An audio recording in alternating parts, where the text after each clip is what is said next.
Ef við byrjum á D, það lygi eða er það satt? Þetta rétt? Já, þú býr til komponenta. Það eru náttúrulega Java-klasar og Java-pakkar og component svolítið svona eitt af þessum orðum sem hægt að nota yfir allt saman og verður svolítið ruglandi. En já, við erum með D klárlega rétt. Þú bara verður að deploya öllu drastlinu, öllu klafnum, öllum einingunum, klausunum, það allt í einu. Þannig að D satt. SOA improves productivity í C through reuse. Það náttúrulega tilgangurinn, þannig sé, sko. Þannig að við myndum nú segja að það væri satt. Það hvort sem það gangi eða ekki, ef að menn gerir þetta ekki rétt.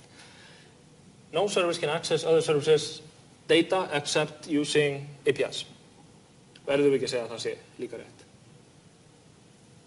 Þannig að það sem plat, skrökv, það A. SOA hefur ekki áhrif á performance. Það þýðir ekkert að reyna að fela það. Það bara þannig. Það segir sér sjálft. Ef þið eru með monolith og það Java-kall eða C-kall eða eitthvað sem kallar frá klasa yfir í annan klasa, þá þetta bara millisekunda. Ef að service kallar í service, það 1000 millisekundur. Ég veit ekki alveg hvað nákvæmlega, en skalinn rosalegur. Þannig að það performance munur. Fyrir 10 árum reyndu menn að gera svona service, virkaði ekki. Korba sem var til hérna þegar foreldrar ykkar voru eða eitthvað. Það virkaði ekki, en í dag virkar þetta allt. En síðan þegar við lendir í því, eins og við gerum, 1000 millisekundur bara ekki í boði, við þurfum eina. Þá bara ferður neðar í layera og gerir það þar. Það alltaf hægt. Þannig að þetta var A.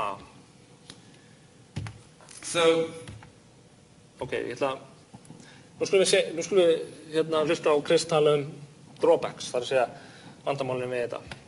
So, there are some drawbacks with this approach, namely, one of them is actually complexity. Instead of just one simple WAR file, we've now got multiple services, which need to be developed. We need to implement communication mechanisms. And then when we deploy the application, instead of just dropping a WAR file into Tomcat, we've now got multiple services that need to be deployed, managed. And then if an error occurs, actually figuring out which service is where the root cause resides can be quite challenging. And there's an interesting write-up on this. Steve Yegi, who worked at Google, wrote some famous rant about what was wrong with the Google platform.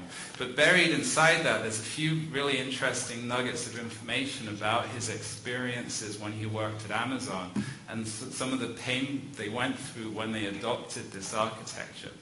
It's definitely worth reading. Then, another challenge you get into is where we've broken up these services, which more likely than not means we've broken up our databases as well. And then you get into an issue, well, what if I want to have a transaction that spans multiple databases? How do I update them and keep them consistent? And one option there, of course, is to use XA, two-phase commit. But then that gets into issues of complexity and also issues of it impacts availability. So you end up having to move to this eventual consistency model, which may or may not be a good fit for your application. And then another challenge you run into is, well, when do I use this architecture?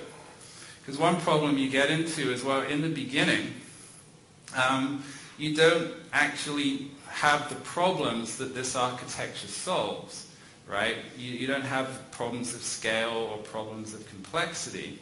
And if you actually adopted this architecture, it would slow you down because of all the extra work that you have to do, all the remoting and so on and so forth. Yet later on, when you do have the problems that this architecture solves, refactoring your monolithic application into a set of services could actually be quite challenging because of all of the issues you get into with sort of out-of-control dependencies and so on. And so there's a real challenge. So it's sort of like, at which point in the life of an application should you adopt this architecture?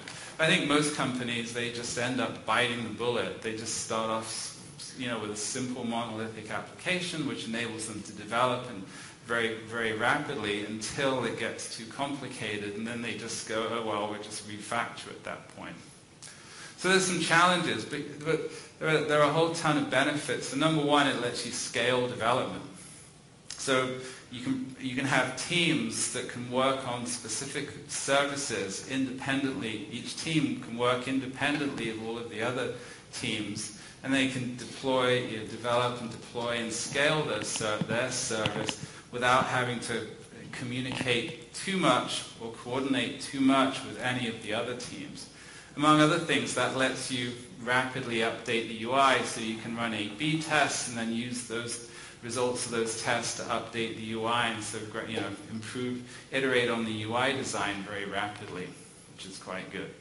Another benefit is that it improves fault isolation. So if there's a problem in the shipping service, a memory leak for example, then only the shipping service is affected. It's not going to take down the entire application, which is quite good. So it improves availability. Also from the perspective of a developer, if I'm committing changes to just the shipping service, I know that I'm not actually going to impact the front end and cause the company to lose orders or anything like that. So it sort of eliminates a large amount of fear on the part of developers. So that's definitely a good thing. And then, lastly, it actually eliminates any kind of long-term commitment to a particular technology stack, because now we've got lots of relatively small services. And so if for one, we no longer have to use the same technology stack for all of the services.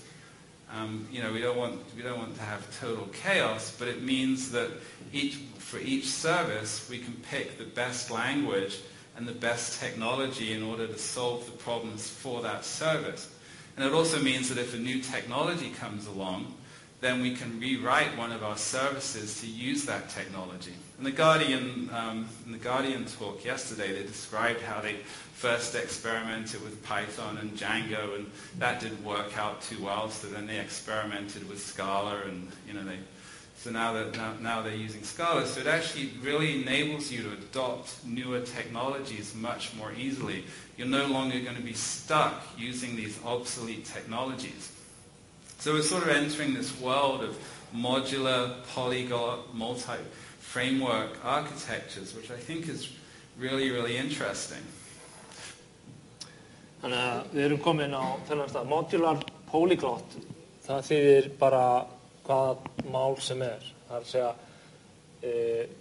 fyrirtæki sem Better er Java-sjoppa, en við notum líka eitthvað öðrum málum, en til dæmis Ruby og Erlang, en basically Java-sjoppa, en það þarf ekki að vera þannig. Það gætum auðvitað yfirmennin væri nú ekki ánægðir að menn sérhæfi sig svona, að það sé ómikið af forritunarmálum, en það er allavega hægt. Ef þú kemur með rökin fyrir því að forritunarmálið sem best í þetta, það er þetta hérna mál. Ég ætla að leysa það svona. Ruby, flott. Þannig að það eru drawbacks og benefits, og þetta er svona fyrsta kynning, við hefum eftir að skoða eitthvað af þessu betur. Hann myndist á Jeggers hana. Hafið þið séð það? Ok, þetta er gæi sem vann, eins og hann sagði, hjá Google, eða kannski ennþá, og hann postaði eitthvað rant. Rant er bara þegar menn eru í fúlir og láta sletta bara öllu sem þeir hafa að segja ástandið. Hann er sem sagt að finna að Google hvernig þeir gera hlutina, og var greinilega ekki ánægður með vinnubrögðin, og hann sagði að hjá Amazon, Jeff Bezos er forstjóri Amazon, hann er tæknimenntaður, þrjus og klár gæi, og hann er svona mikromanager, eða svo segja menn, ég þekki hann náttúrulega ekki, en hann er puttan í öllu. Og Steve Jagge, hann er myndið að segja það að Amazon átti sín vandamál líka, en þeir gerðu servisa mjög vel. Og það var ástæðan svo að einn daginn þá sendi Jeff Bezos, forstjóri Amazon, post á alla. Þessi gæi er alveg frábær. Og hann var með nokkra bullet, og það kemur fyrir í svona anti. All teams will henceforth expose their data and functionality through service interface. Boom. Bara hér eftir. Teams must communicate with each other through these interfaces. Búm. Það að segja, þú fer ekki og spyrð hitt teymið, eitthvað, þú lest apan, skilgreiningun á apanum, hvað fer inn og hvað fer út. Þetta eina leiðin til að tala við þann sem bjó til það sem að baka það. Okay? Engi fundir neitt annað en bara hvað í apanum. There will be no other form of inter-process communication allowed. It doesn't matter what technology they use. Bara apinn. All service interfaces, without exception, must be designed from the ground up to be externalizable. Það að segja að það hægt að nota þær. Það verður að vera hægt að kalla þær með forritaskili. Og svo í lokin þá sagði hann, ef það gerir þetta ekki þá bara verði rekinn. Ég reyndi þetta í Betfair en ég gugna á síðasta partinum. Það kannski ekkert í mínum verkaring að reka allir, en þetta er það sem við verðum að reyna að gera. Og allir þeir sem notaðu apan sem samskiptamáta. Og að nota samskiptamáta sem klasa og klasaerðir, ég ætla að tala það á mánudaginn okkur það vonlaust og brýtur fullt af lögmálum og prinsipum og erðir eru slæmar, það svona skilaboðin. Þannig að þetta er það sem að hann hafði að segja. Eitt sem hann sagði hann Chris, hann var að tala að menn endur yfir því að endurskrifa allt saman.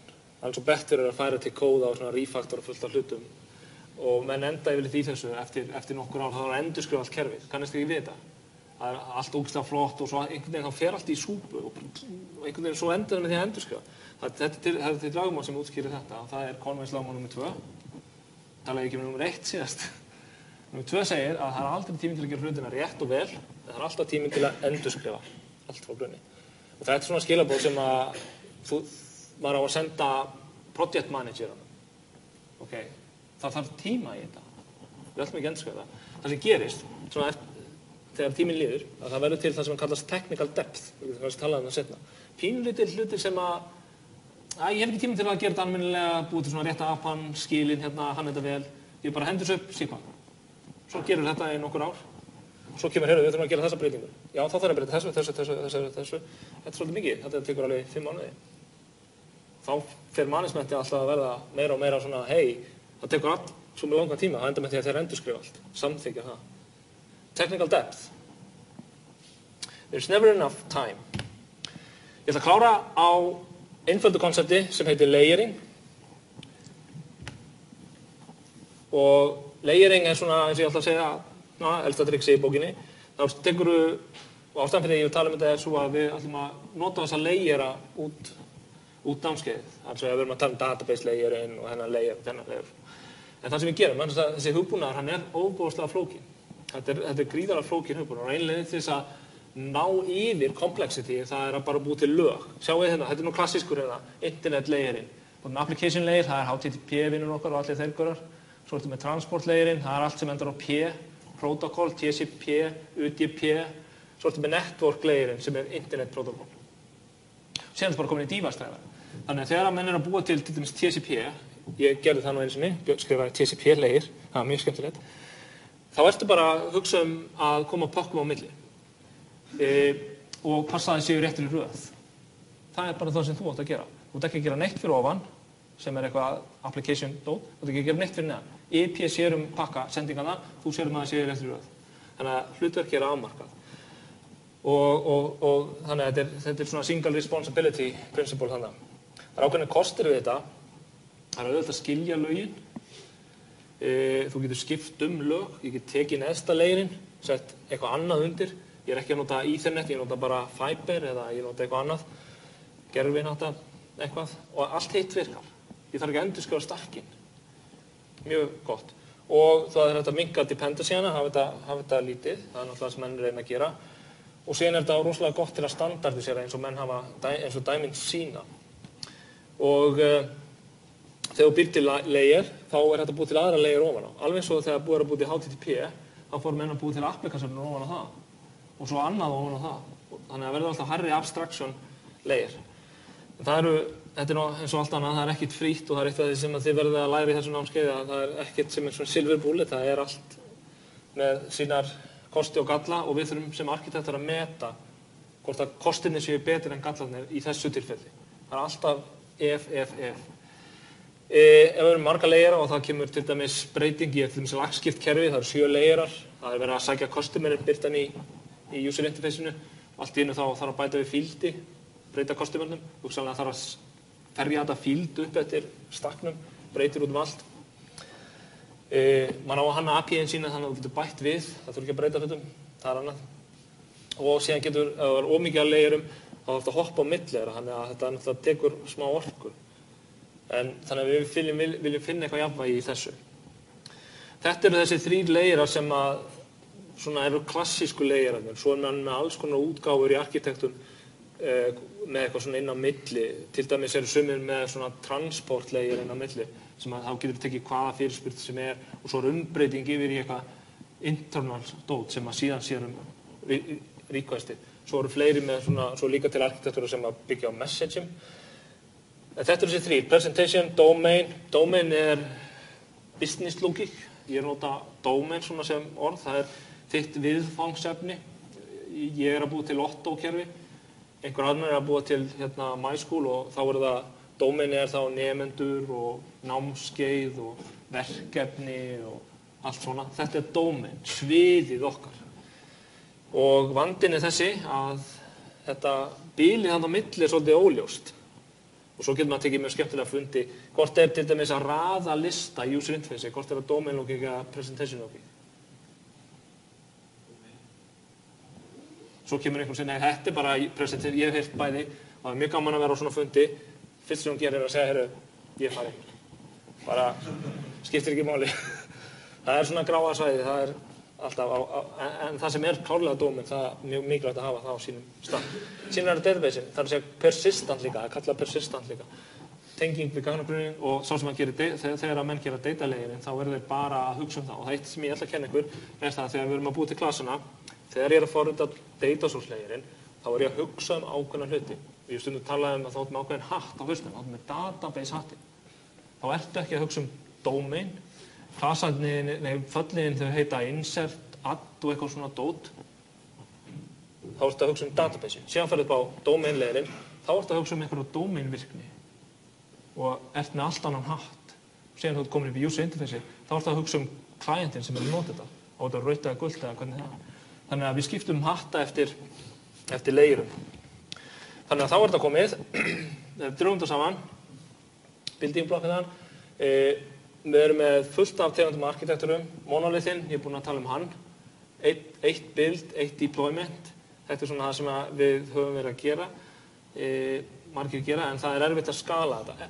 Líka erfitt að skala deployment teimin, þar að segja, og það er umhverfið vandamál sem maður upplifir þegar maður er að vinna við þetta.